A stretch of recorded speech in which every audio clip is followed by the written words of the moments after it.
Hey everybody, how's it going? Andrew here, and I just have a quick and simple favor to ask of you. And that is, if you're a fan of the show, then share it with someone you know. That's it. If you really find this helpful, or whatever it might be, if you check those boxes, if that's doing it for you, then share it with someone you know. So again, if you're a fan of the show, share it with someone you know. That's it. That's all I got. Let's get to the show. Hey, everybody, and welcome back to another episode of Indie Game Movement, the podcast that talks about the marketing and business of indie games. I'm Andrew Pappas, and I'm sorry my voice is so hoarse, but I'm going to be your host again. And today we're going to be talking about mastering your TikTok strategy and flow. Now, using TikTok to help create additional awareness for your game or studio isn't anything new. But creating a sustainable growth strategy on this platform may be and can definitely be a challenge. While that may be so, it doesn't have to overwhelm you and can be fairly simple too. Our conversation today discusses some valuable insights about how one studio effectively executes their TikTok strategy using processes that promote flow, community growth, and results, all while accommodating a part-time schedule. So that's what we're going to be talking about right here today on Indie Game Movement.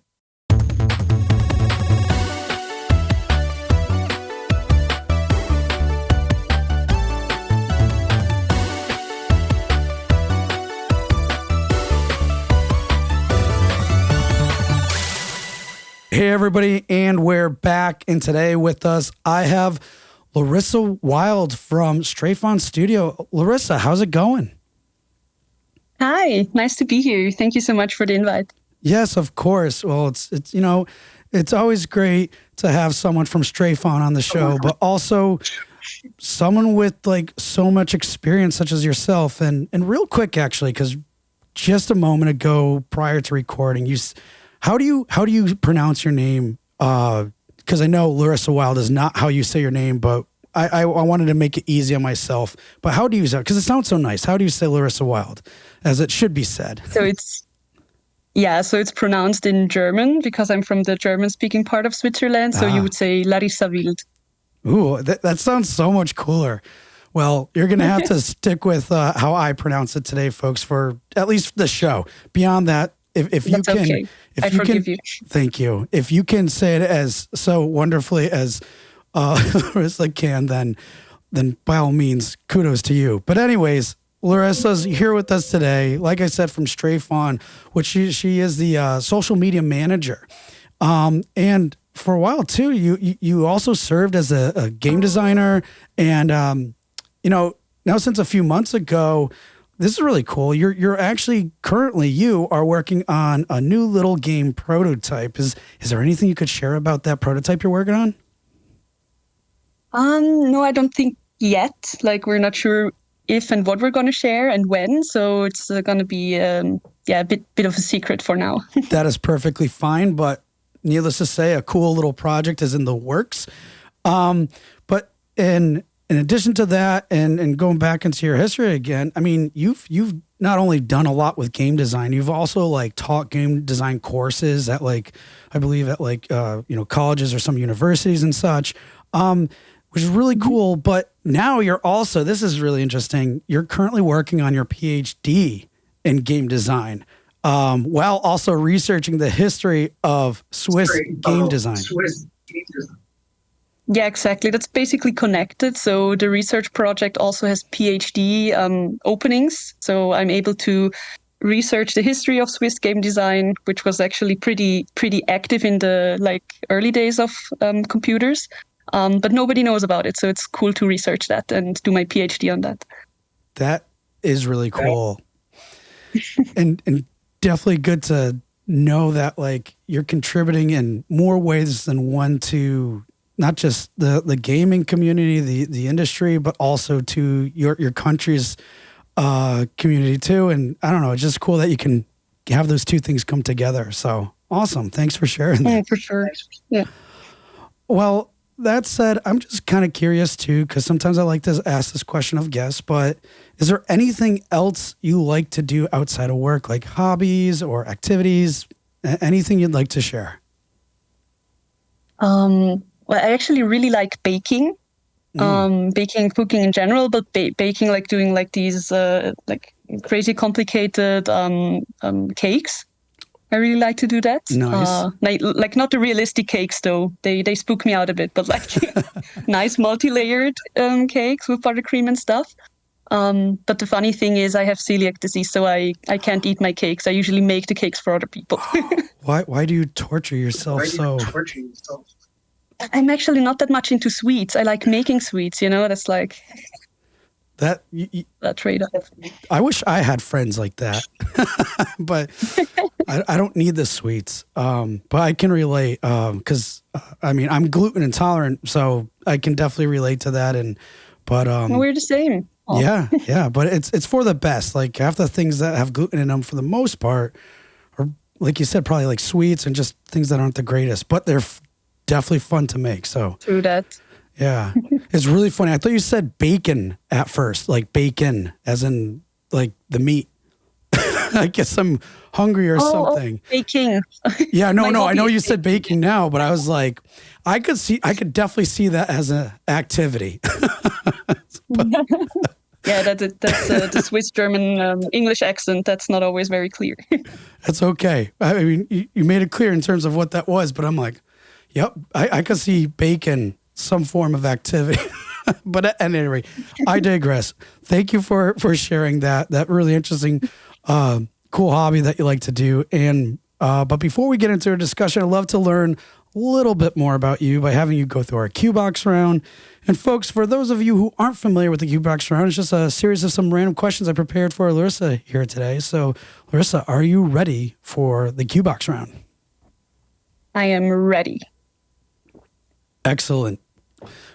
Well, we'll start off then with what's the most common mistake you see devs or studios make with their games? I think the mistake I tend to see a lot is that devs or like little studios often choose a game project that is way too ambitious, like that it takes too long to finish, and until it's released, maybe they don't have a budget anymore or they're burnt out because it was such an ambitious project.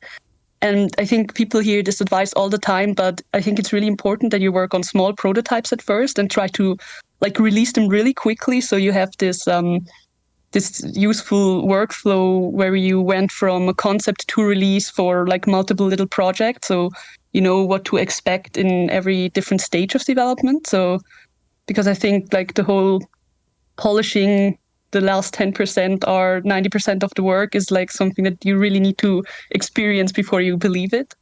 That's something I often see. And I also think that play testing and getting feedback very early on gets neglected a lot because people maybe shy away a bit, showing a very early prototype that they're not yet proud of, but it's super important to get like the earliest feedback possible. So that really improves games a lot. Awesome. Well said. All right. Next is, what's one habit you have that has contributed to your success? That's such a difficult question. I think I can be quite stubborn, but that's not really a habit. So I think it's just when someone says, "Oh, that's going to be really hard," and I immediately have a lot of motivation to succeed in that, or like to prove them wrong, or to say, "No, I can do that." But that's more of a personality trait. I guess I just have a habit of being very organized. That helps me with managing like pretty much all aspects of my work. Like I try to go all in when it's about planning and scheduling stuff. So I have like the initial, oh, what am I going to do when problem out of the way? Then it's easier to actually get stuff started. Awesome. Yeah, I mean, you make good points there and stuff. And the more organized and planned, the better you can accomplish things. But also, I get what you're saying about the, like, not necessarily stubborn, but it ultimately becomes a means to be very driven and determined. So yeah, love that.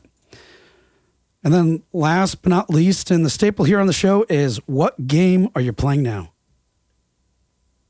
I'm currently playing Captain Toad Treasure Tracker, like this super cute Nintendo platform puzzle game. It's super nice to like rewind to unwind after the long day when it's cozy at home. Snowing in Switzerland at the moment, so it's very much time for cozy games. I am so envious. I want it to snow here, though most of my neighbors would be like, you're nuts. But that sounds amazing. That game, snow, blanket, tea, whatever. It sounds amazing. Exactly. 2 cats, one left, one right of me. It's very good. Love it. Love it. Well, Larissa, thanks so I'm much. also Oh, yeah, go on. playing Peggling and Dicey Dungeons at the moment. Like it's almost a bit of research for Strathon Studio for the new prototype. So that's like a little hint. Ooh, okay. Yes, we get a hint. And what was it? You said Dicey Dungeons? What was? I got the last part of it. Peglin. Oh, Peglin was the first one. Yeah, I think I butchered the name too. That's okay, because I'm like, wait a minute. That awesome. All right. Well, definitely appreciate that little tease there. Love it, and thank you for sharing a little bit more about yourself in the Q Box round. And now, folks, we are ready to go into the heart of this discussion, which is mastering your TikTok strategy and flow. Because TikTok and flow. Sometimes I know some of us think that's hard to put together, but we're gonna see what we can do with this discussion today on that front. But let's just kick things off with coming up with any kind of sustainable strategy for social media platforms. Can be challenging, right? There's just so many things we can do and approach and everything else. But to kind of focus this more so on, our topic today, I was just curious, could you give us kind of like a high level outline to the Wandering Villages TikTok strategy and, what that consisted of? I want to preface this with saying that this podcast episode's timing is actually pretty funny because currently I'm struggling a lot with super low views and engagement on our studio TikTok, like on our TikTok account. Which kind of happened after we returned from Japan. Oh, okay. We were able to go to the Tokyo Game Show with the Wandering Village and to exhibit it with our Chinese publisher, which was super cool. And then the whole team basically decided to stay for vacation. And that meant that I didn't post for almost 3 weeks in the end. So now I'm trying to figure out if it's like an algorithm change that I missed, or if we're shadow banned, or if it's like TikTok's punishment for not posting enough, or if I need to adapt my content again for what the TikTok audience wants to see now. But just that we have that in mind now too. Goes to show that you need to stay way on top of things to keep up with social media a lot of times. Yeah, definitely interesting. So, no, I appreciate, you being so transparent and sharing that too, but it is obviously an interesting and an important factor to consider because, what you do, the frequency and all those things definitely matter. But, so I guess something you're working on and maybe perhaps in our discussion, we can come up with some solutions. But, for right now, let's just kind of take a step back before Tokyo Game Show in terms of what the strategy kind of looked like and whatnot. And because, there's a lot that was going on with that account in general. But whatever you can share about the strategy, I think will give us some good insight to the rest of our discussion. Yeah, for sure. I'd love to.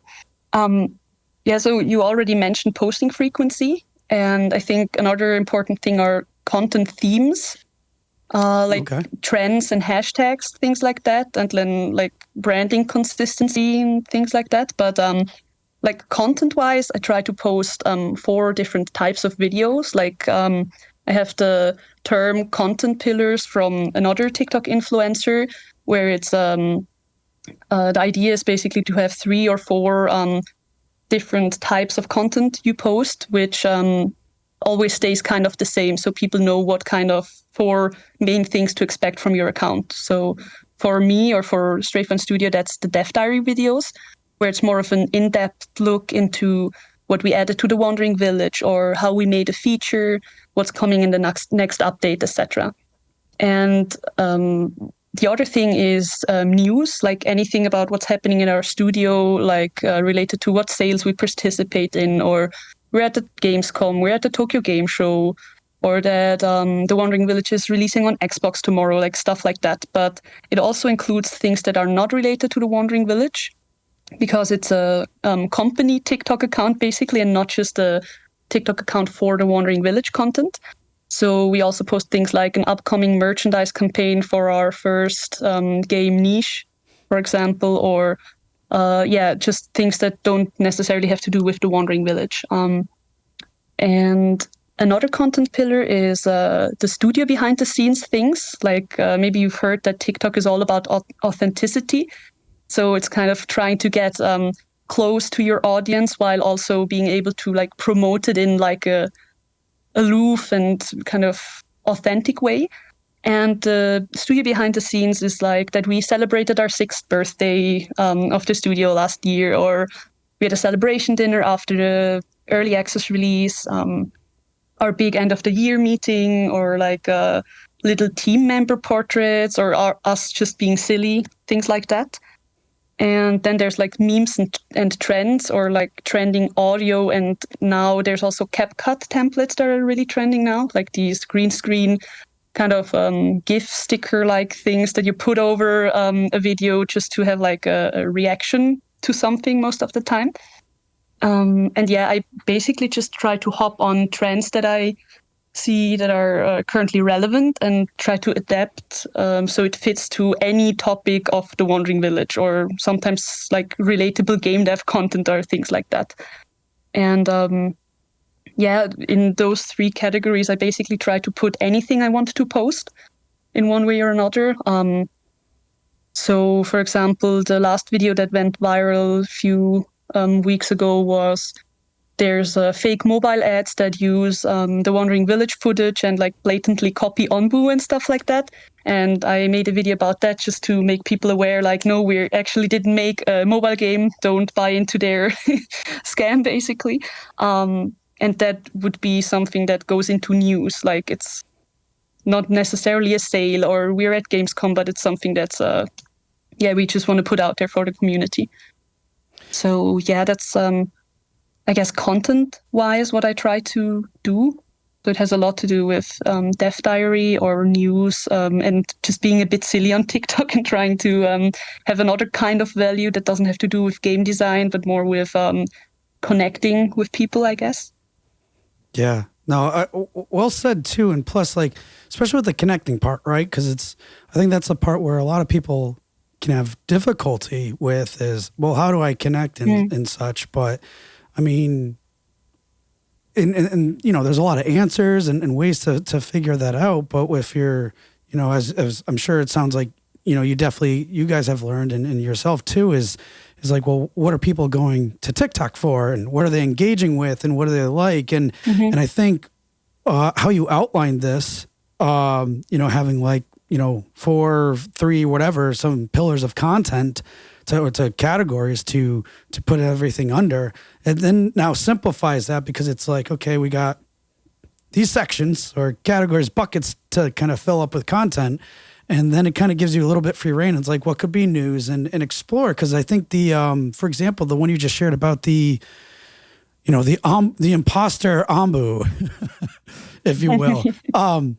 I mean, you're like, hey, this is news in a way, but like, because again, you the great outline in terms of, well, it's not just a sale. It's not this. It's news could be anything else that we think could be considered as news. And I guess it's at your own discretion to determine at what point does it borderline into either another category, but it's not a big deal, I think, so much, but it's just another way and format to kind of keep things organized, to sound like to give you a little bit more freedom and flow to, you know, work towards coming up with all the content that you guys do, because it's a lot.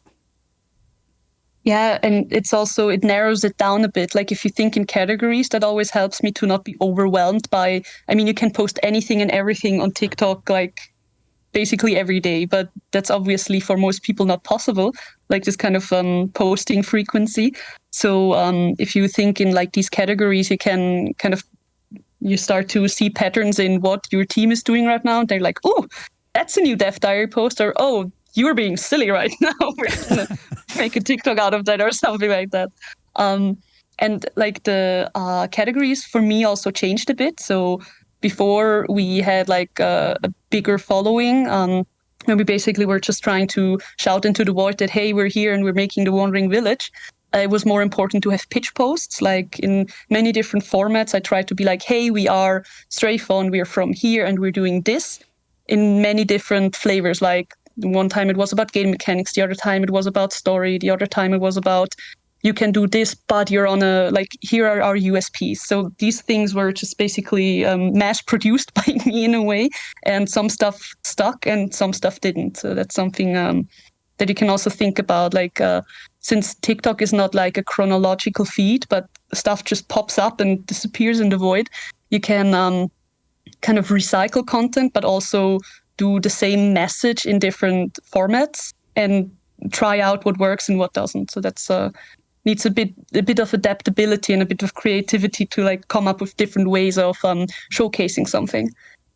Yeah. And I think that's a really important thing to call out too, is like, just because, you just gave an example of what your content pillars are now, but to showcase how that can change in time is important too, because, objectives and other things might change depending on, what you're doing at that point in time. So like you said, adaptability is important.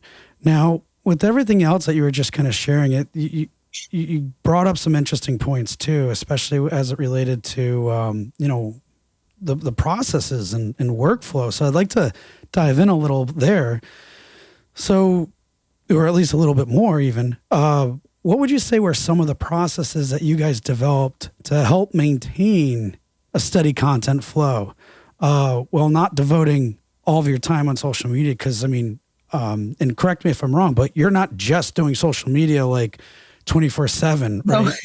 No. So it's like... No. Yeah. I actually work at Strayphone 2 days a week, and the rest I'm occupied with my PhD.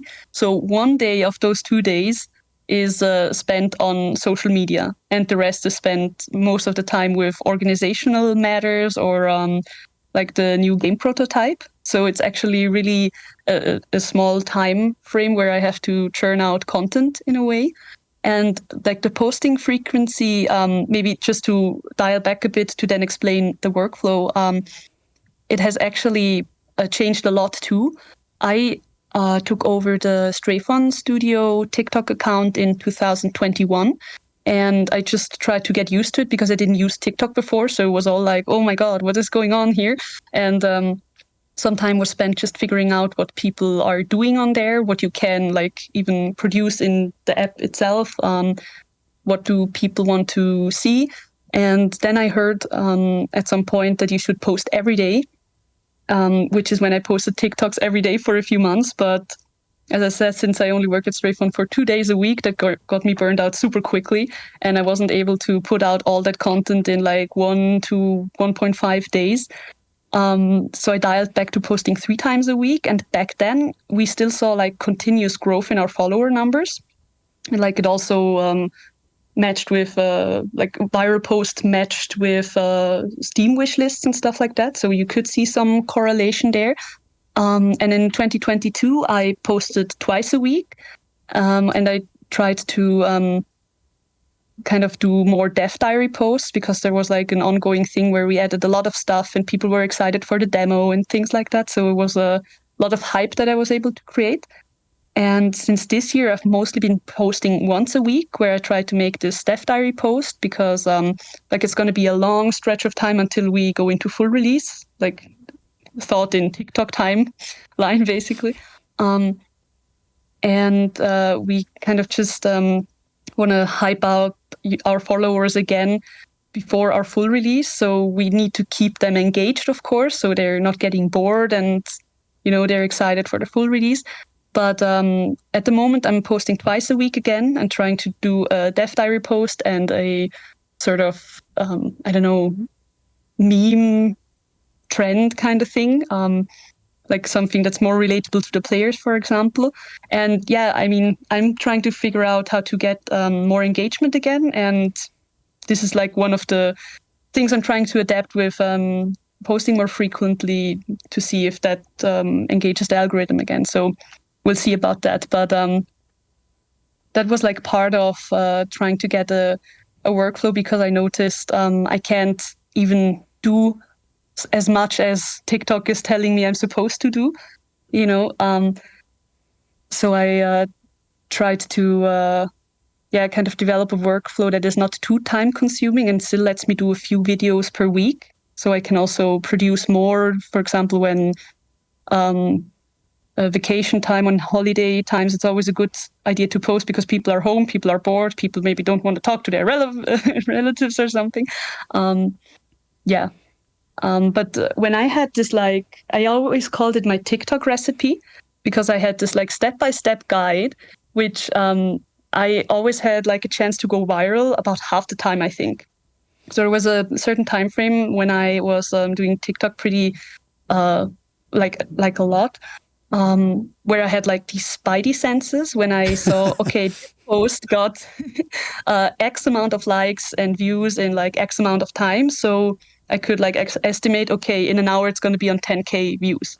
That was something that I actually was able to kind of produce with my recipe all over again. And right now I don't have this anymore. So I'm actually trying to get back to this, not necessarily workflow, but to this recipe that I can have basically in the back of my head to know what hooks work and what kind of content in the middle works. And at the moment, TikTok is kind of going for more long form content. So they want they want videos over 1 minute long.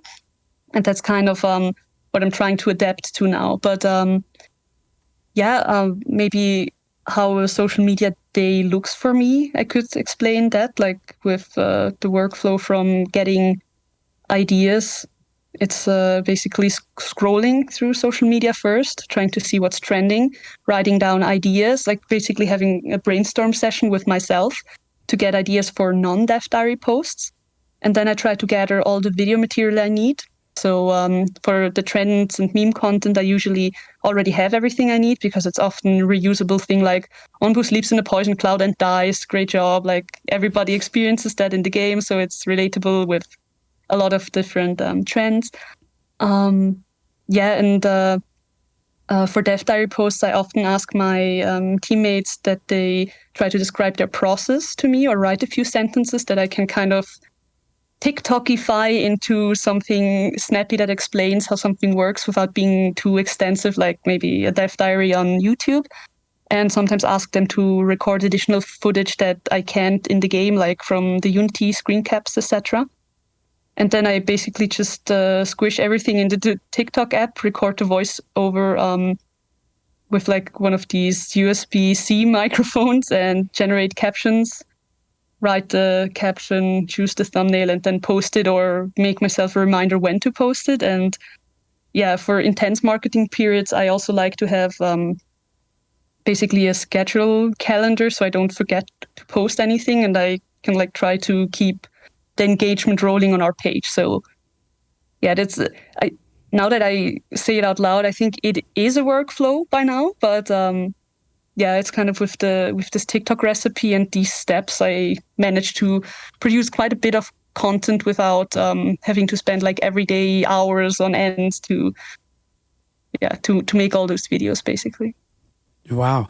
I mean, can't thank you enough for going into each basically component and that kind of that history of what that process was like, and then how it developed into the workflow. And, lots of interesting things there. But I mean, it makes sense. It's kind of one of those things where it's still an iterative process. You do these things. There were some sprints involved where you put together a lot of content, but then also you found other ideas on how to come up with content and work with that. Now, I'm curious. I'm going to digress for a moment, folks. Did you happen to take advantage of the whole Grimace shake movement that was happening with McDonald's?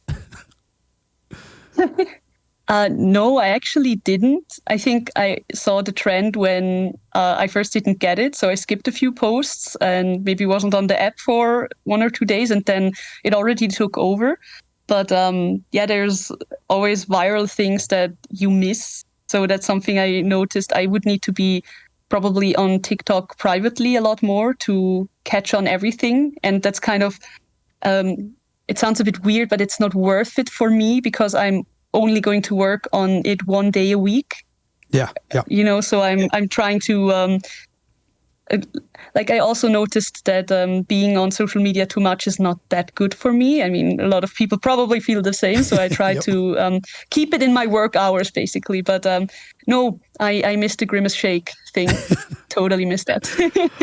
Well, no, you know what? I'm glad I brought that up because you bring up some very important points too, where it's like, hey, look, you recognize, and I'm sure most of us do too, that this can easily become overwhelming. And you can't be on top of every opportunity out there because, well, you're not going to be on top of any if you burn yourself out. So, but the only reason why I brought it up, because you mentioned something about like showing Anbu dying or whatever because of certain conditions that can happen in the game. I immediately thought of the Grimace Shake for whatever reason, because and the Grimace Shake, folks, is McDonald's made a campaign to celebrate one of their characters from forever ago that they never used anymore, and they did so to promote its birthday with a purple shake. And then I don't know where it originated, but people were pretending that if they on TikTok and other places, if you drink the shake afterwards, you would die some weird, horrible death. And well, Anbu being taken over by some microbe just popped in my head at that point. Yeah, I mean, that for sure would have worked. Like, I think that trend could have worked well. Like, oh no, they got to Anbu too. It's always Grimace. Yeah. So, no, but I think it's also important to lose your FOMO, like your fear of missing out on TikTok. Like I actually had to learn to leave my sense of shame at the front door when I enter TikTok, and to leave my sense of the fear of missing out also at the front door, because if you want to do certain TikTok trends and you're like embarrassed or ashamed to be seen online by maybe 100,000 people, then that's going to be hard to engage with stuff. So yeah, I'm definitely not as shy as I used to be. Nice. No, and it's good. It's probably a good quality overall, just to have. So, I want to take a quick moment though, because when you were describing your process and everything, you gave some good examples about, resonating and around your audience and stuff. And, you provided some really great examples on how to maintain like a steady flow of content, ideas, how you get ideas. But with all that too, I'm also curious, like, what were you doing to also ensure that the content you were creating and that it was also relevant to your audience? And let's even back up a little bit further, not just your followers, but also like your audience, and especially starting out, let's say, letting people know that you're there. Was it more trial and error, or was there other steps involved to know that, hey, we're reaching our audience? I think there's like ways to quickly gauge what content is interesting for the audience by just seeing how it's being engaged with, how many comments you have, how many shares it has. Then it's a valuable video in some sort, like people relate to it and send it to people, or people comment on it because they have something to add. Those are the obvious things that you can see. But another easy way to like keep that momentum going, like from something that is valuable, is to answer comments with a video, of course. So you create this chain of videos after one another where people might be interesting to see, what was talked about before. Those are things that are basically free relevant content things, because when a bunch of people comment the same thing, you are ensuring that at least a part of your audience is interested in hearing more about a certain topic they commented on, like how did you make Onbus 3D model? Or, if that's something that a lot of people ask, then you can make a video about it. It's basically free content ideas. So I really like to reply to comments in that sense. Yeah, and you have to connect to your audience. So the best way is to kind of also think about what kind of audience you want to have. So the Wandering Village audience is like more wholesome than, like, I don't know, action FPS oriented. They're not like I don't know, in a way aggressive. They're mostly there because they like Onbu and they, I don't know, like cozy city builder games with a twist or something like that. And when you can like grow an audience that is easy to manage in a way, because they're like, not out for confrontation, you're making your job a lot easier too. And I think I wouldn't really be able to connect with an audience of like a AAA FPS sort of game, because that's just not the type of person I am in my regular life, I guess. Because I think you need to be able to connect with people authentically, like to get the inside jokes of the cozy gaming community, or to get the inside jokes of the Wandering Village gaming community, and like that you're, also just able to, keep it relevant, I think. Yeah. And, I'm going to add one more to this, only because I know for a fact, because I actually use this as an example with a lot of people I talk to or work with, is you'll know this once I reference it. It's a particular TikTok you made of, how the inspiration of the game was a lot out of the Studio Ghibli. And I think, and this is an earlier one, but you had like side-by-side comparisons with some of the concept art, and then showing like a quick either concept art or image of, one of the Ghibli films. And Nausicaa. Yeah, exactly. And that right there is like, there's a big audience, a big following. Now, there might not be a direct correlation in terms of, hey, these people also like strategy games, but at least from all the other elements, like the wholesomeness and other aspects, were all like really well tailored in terms of making sure that the content gets to the right audience. And that's what's tricky, right? On a platform like TikTok, it just kind of gets blasted out there. And then if it's getting attention, it racks up. But sometimes if you also tailor that content, it's like it's a filter by the targeting by content, not targeting by like levers in terms of, oh, we're going to target here in the US and here in Europe, because, well, you can't do that outside of ads in most cases. So anyways, I just want to call it to that too, because it's like, there's, like you said, those are all those little things that you can do and that you guys have been doing with the with the content, and how it is really resonating with those people, and also resonating with the game too. But it's a fine balance, right? It's trial and error and all these other things.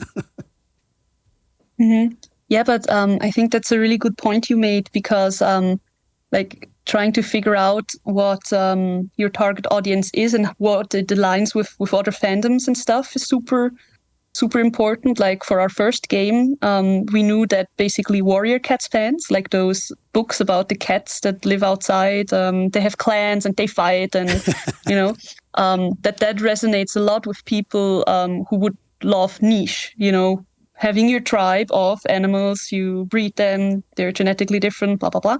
And the same thing is kind of like the story of the Wandering Village is similar to Ghibli story, similar to Nausicaa as a story. It has like, we wanted actually the Ghibli vibe of wonder, and we wanted 2D hand animated characters. Like we were also designing the Wandering Village in that direction, like specifically because we knew it would fit together. And that's also how we tried to, like with these, if you like A, B, C, you should try D kind of trends on TikTok. You were really easy to like basically call that fandom to your page and try to see if they would like your game or your content. So yeah, that's a super good point. Yeah, and there's just so much that I know as we're talking about this, that I'm thinking like, you know, developers or studios could really like look into, and like and it kind of goes back into like, what are your values? What are the things that are really important to you and that you're also incorporating into your game, into your studio? We don't, for sake of time, we won't go into it, but I know another one for Strafon is like, or at least Philo is, biology. That's always been like an interest of hers, and I'm sure in those in ecosystems and stuff, and those are all like components that relate to, you know, everything else that you just shared with us. So it's like there's any number of things that you can take and really leverage and use, and it can go all the way back down to like what are things that we really care about, and are they present in our games, and let's make some more cooler stuff happen, and then if we can sprinkle some trends and awesome music or sounds on top of that, then all the better. So, well, all right. So, sorry, folks. Little maybe just really quickly. Yeah, go ahead. That's also the thing that's really amazing about TikTok, because I don't think it's easier on any other social media platform to build niches, like pun intended, haha, niche, but like nice to build a niche community or a niche interest on your page. Like it creates these little ecosystems of niche interests on TikTok. So it's super easy to really go deep into niches there, like with hashtags or with using certain words in your videos. Like there's a real science to it. I don't think we have time for that, and it's always constantly changing with TikTok, but like using keywords in your description, using certain hashtags, using words that you have in the voiceover to actually like call those niche people to your page. That's something that's possible on TikTok that I haven't seen on other social medias so far. Absolutely. Well, I want to shift things up for a moment because, you know, we talked a lot about, hey, you know, what are processes, some ideas for content, how does that content actually apply to your audience? And, you know, after a while, like you build that audience up to the point where, hey, now they're fans, they're now community members. So I want to kind of go into like cultivating that, because it's like, hey, it's great. We're spreading the word. We're getting people to know about our games, our studio, whatever. But then how do you cultivate that? Like, call to action, like how does this actually, all this hard work benefit? So I'm curious, like as you developed your community on TikTok, like how are you able to kind of further cultivate your following so it also contributed to other KPIs and goals? I would say, you know, for the Wandering Village, but also for, you know, any other projects, because you guys are using this as a company account too. So how'd you cultivate the community to actually get results? It's a good question. The thing is, I think it's very few posts that actually go towards the goal of like getting wish lists or getting more sales and stuff like that. So this constant posting and frequent posting to like get those kind of lucky viral posts or like very viral posts, we're talking about like 500K plus views, is really important to like try those different things, because I think we had a few like key viral posts that contributed to gaining a ton of wish lists. One was very early on where I was doing this, if you like ABC, you like D. That was the first basically push that got us over 1,000 followers. And that was when the Wandering Village wasn't in early access yet, and we were basically just trying to use the account to gain followers of interested people for the goal of like pinging them once the demo was live, and you know, to get them to constantly wishlist for the point of early access that we had a lot of boost for that time. And we basically wanted to show the world like that we existed, and that worked quite well back then. And the first viral post that was like huge, I think with 900,000 views so far, showed up like as a little bump in our Steam wish lists, actually, because it was over I posted it during Christmas break. And as I said, I think holiday season is a good time to post because people have more time to spend on social media, which is maybe a bit sad, but it is what it is. And that there we actually had so much engagement, so many tens of thousands of comments, where again this helped to really just spread the word. Like people were saying it's so cool, what's the name of the game, and you reply to them constantly, and it grows even bigger. But as soon as it gets like very viral, people also start to be mean. So that's also maybe something to throw out there real quick. Like I digress, but that's just something you also have to kind of navigate around it. And that gave us a ton of wish lists. So that was really a spike that we saw in the Steam wish lists. And I think another lucky viral post we had was on early access launch day. I had like all these posts planned out, like things like the day you're releasing your game, or this is how we released the game, or this is a voiceover of me explaining what we added and we're so happy that the game is coming. You know, like all those different templates basically you can use to promote your game. And the one that got viral, that had over 800,000 views, was actually just our lead dev taking like a nap before the release, like with his little panda bear eye mask, you know, and he just basically took it off and looked around and was a bit bashful because everybody looked at him. And the caption was just, haha, when your lead dev takes a nap on launch day. And that was just, whoop, it totally took off. And I think it helped us to notify more of our followers because it got pushed out more, but also to get to non-followers that checked out our page, checked out the Steam page and wishlisted it. So it was that was one of the things that was a spontaneous idea and it paid off. So, you know, there's these few posts that really stand out that I think really added to our initial, like our bigger goal than just getting followers, but to actually get something out of it in Steam, in wishlists, etc. And yeah, sometimes you just get lucky. So that's why you shouldn't be discouraged when you don't get lucky quickly, basically. Yeah. And, you know, I think what you just shared really boils down to kind of looking at it from the perspective of what was your intent? And if your intent is to build a place where people can engage and have fun, be entertained, and probably learn a little bit about this game, then definitely succeeded at that. But but then let's say that if your main intent and was solely focused on just getting those wish lists, and let's say the content dictated that, where wish list now, probably wouldn't see the same type of results. Mm. And honestly, at this point, I still can't really tell you if call to actions at the end of a video or in the caption work or don't work, because sometimes they work well and sometimes they don't work at all. So I haven't really gotten like the recipe for that. For example, we're right now running a little, or when this is aired, it's over, but it's a little plushie campaign, also from our first game, Niche. And some of the promo videos on TikTok are like, oh, we're so happy we're doing this, the end. And others are like, I'm promoting this in a silly way. Check out the web page, basically. And people were more engaged with that. So it really depends if people think, ew, this is an ad, I hate you, or if they're like, oh, this is cute, I support you. So no idea. You have to try and error that.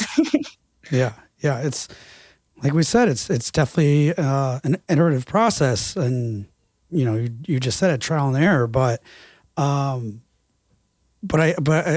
you know, I think sometimes some of us, some people out there think the only way, like if we just want wish lists, then we have to speak to wish lists, right? But it's not always as cut and paste, because like you just gave a perfect example for is like, oh, this is just advertising. We hate that. I mean, I'm sure we all have our own Reddit experience, or have heard of a Reddit experience where people do that. Yes.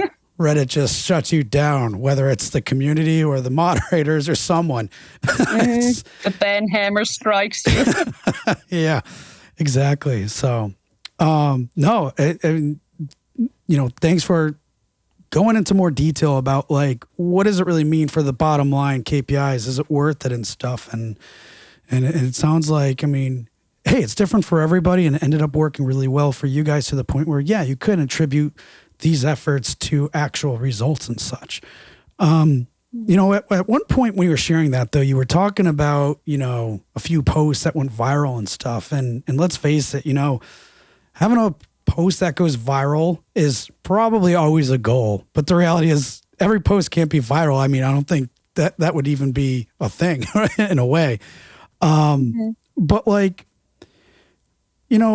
few people may think though, okay, yeah, let's get a post to go viral, but maybe some of us might be thinking, okay, we've gotten viral a couple times. How do I maintain that and even potentially grow its reach? Like, were there any ways that you found that you could help extend a viral post's lifespan? And does having a well-cultivated community help with that? Yeah, so like keeping a post relevant has to do with just keeping the engagement high, basically. I mean, that's logical. Everybody understands that. But for me, especially in the early posts or like viral videos, that meant replying to the same comment about probably in total 2,000 times. Like there are just tons of things that are like game name, and I copy pasted, it's called The Wandering Village, it's on Steam, exclamation point, a bunch of times, and replied the same thing with like little variations, because it engages the algorithm if you reply and not just like leave them hanging and reply to one person. So that's kind of something that is tedious and annoying. But if you see, this post is going viral and we want to keep pushing it, like maybe get 100,000, 500,000 views. How do we keep that going? Like making conversation in the comments is super important. So if you have a question in your video or in your caption and people actually reply to that, and the best thing you can hope for is that they start conversations themselves. So having a cultivated community and people discussing things about the Wandering Village, that's the best thing. Like that's the jackpot you can have, because then they're doing it for you, like that kind of work that before you just have to reply for like a whole evening. And maybe an example for that is we had like the ocean update for the Wandering Village, where there's a new biome that Onbu swims through. So there's a ton of different mechanics involved with that. And the thing was, we had like, how do we utilize saltwater on Onbu? And a lot of people were pitching in their ideas. You can do it like this and like that. And it was a little like way more engaging than I thought it would be, because I had like already this idea of, yeah, we know what we're going to do with the saltwater. So there's not a lot of things that I was thinking about in terms of what we could do differently. But there was a conversation going on that I really didn't have to add to. But like keeping this relevant, so people save it, people comment and discuss with each other, that boosts the post the most, I think.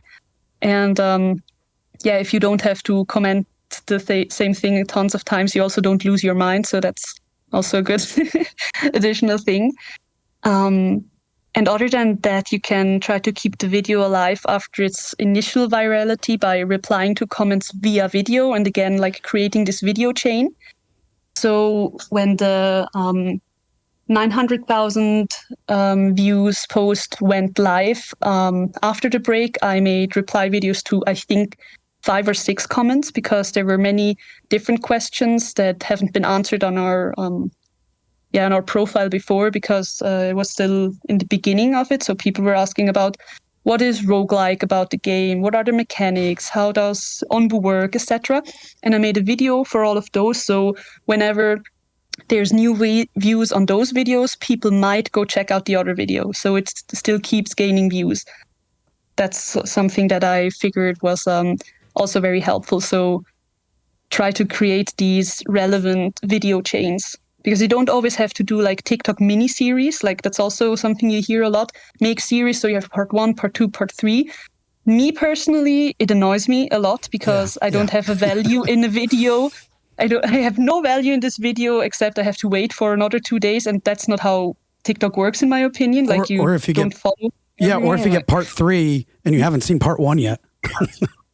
Exactly, and it's not linked. That's also something that's super annoying. So I think comment video chains are nice, but use like playlists for having silly studio time or everything about the Wandering Village, everything about Niche, the genetic survival game. So like, video chains, I think that's really cool.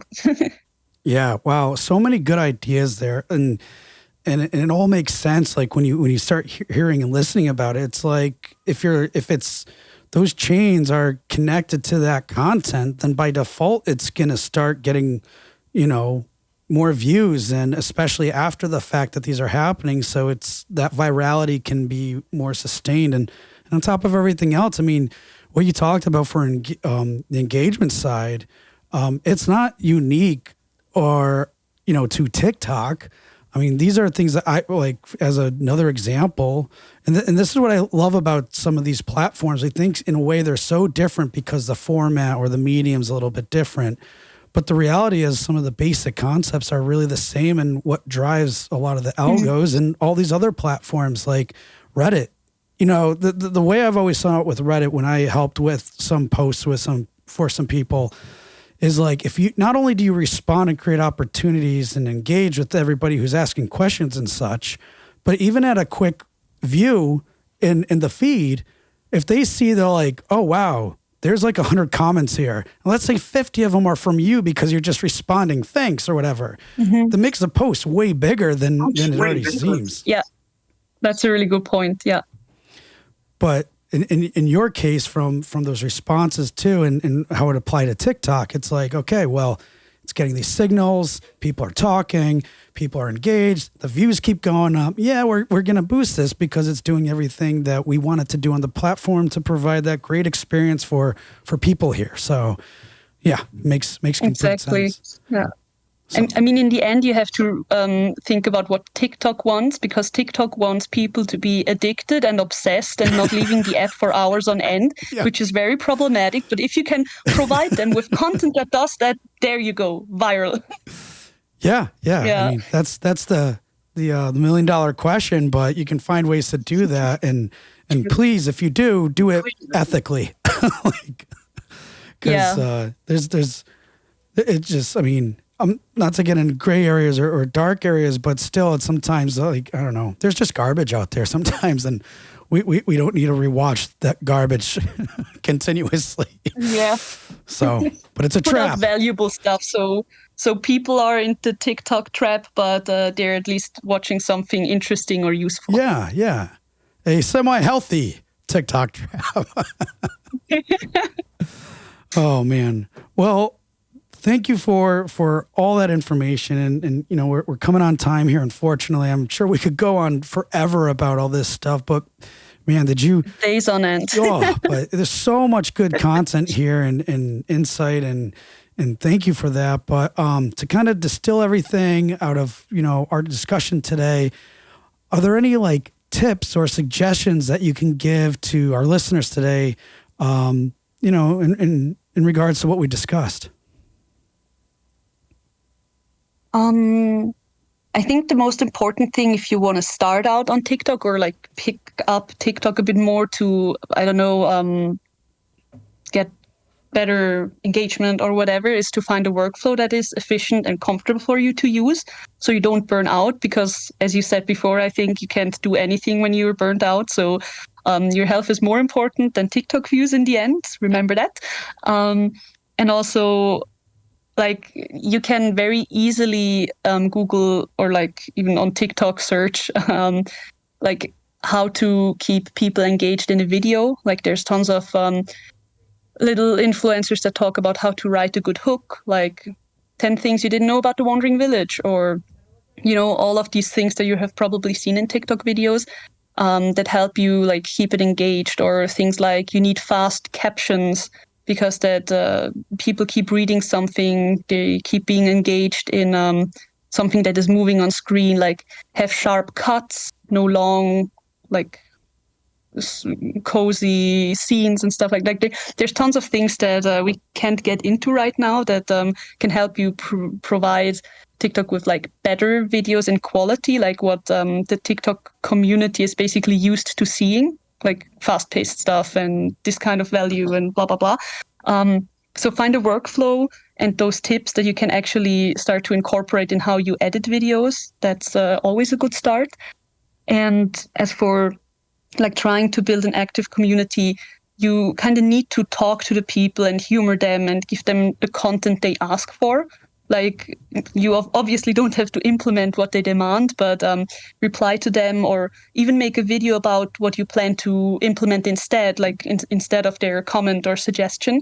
Because like this motivated community makes work more enjoyable, and it also makes you have less work. Like we talked about before, they start conversations and discussions, or they even take on your job of answering comments that are just like game name, and then they answer for you because they're engaged and they like the game. And that goes like hand in hand with trying to stay authentic. Like if you want to get into TikTok and you don't get the Gen Z slang and the memes and everything, don't try to force it. Like you can learn it, of course, if you spend more time on TikTok, but you can also get followers by making authentic, valuable content that is just like something that appeals to people, and you don't have to like jump on every trend that might like backfire because it's just not implemented the right way. So you stay authentic with your community, of course. And I love that last one too, because sometimes we think that opportunity lies in maybe some of these trends or tactics and things like that, where in essence, in some ways, it can actually make you not authentic. And that becomes really counterproductive and intuitive and everything else. So I really like that last one. It's this fine line between promoting your game and not looking like you're promoting your game.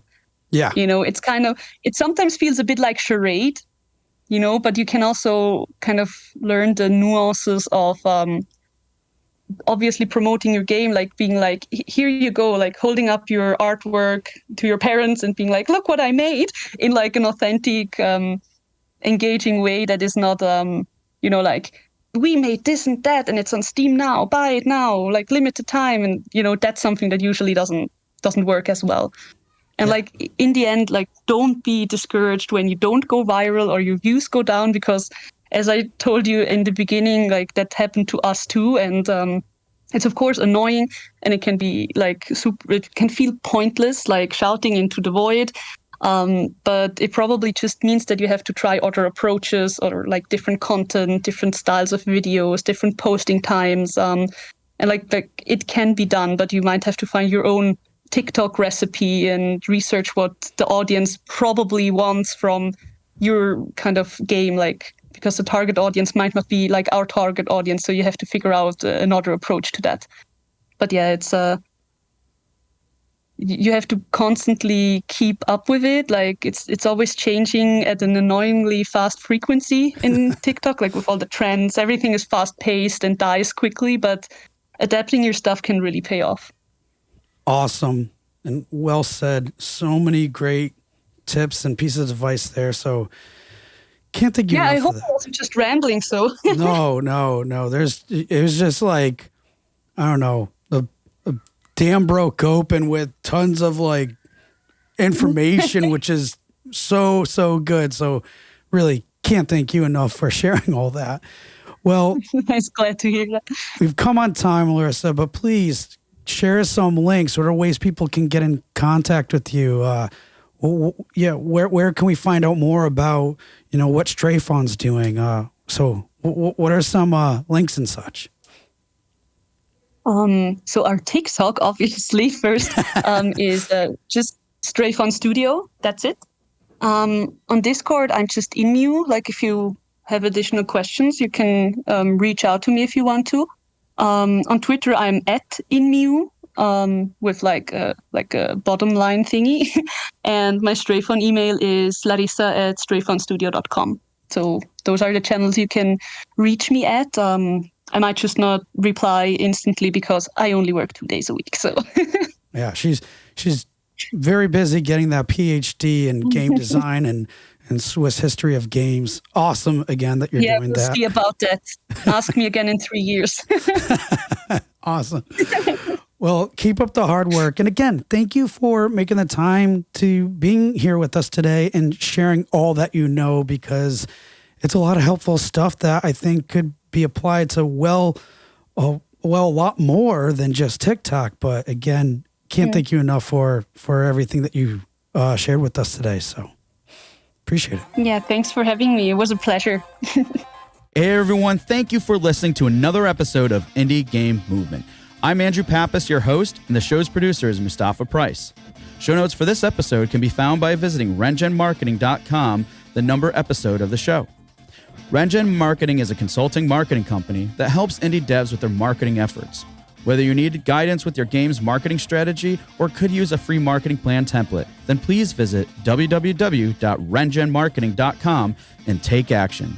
A special thanks to Dakota Saw for Season 2's opening theme and Melissa Gellis for the new logo design. And as always, thanks for being such great listeners, and we'll see you next time on Indie Game Movement.